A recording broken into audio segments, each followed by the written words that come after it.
Жамандасын, жарайды жамандасын, бұдан былай қатпайды оған басым. Анандайсың, мұндайсың мені қайтпек, одан да өз өмірін алаңдасын. Өсектесін, өзетін талап көрсін, бір жақсы іс айтайын сауап болсын.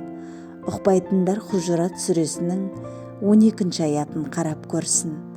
Ғайбаттасын, жарайды ғайбаттасын, жыбырлаған сорлы тіл жай жатпасын. Тозақ дейтін мекенде көзі жетер, азап дейтін ғайбаттай айғақ қашын. Жамандасын, мен оған үндемеймін, ол емеспін, мен оны тілдемеймін.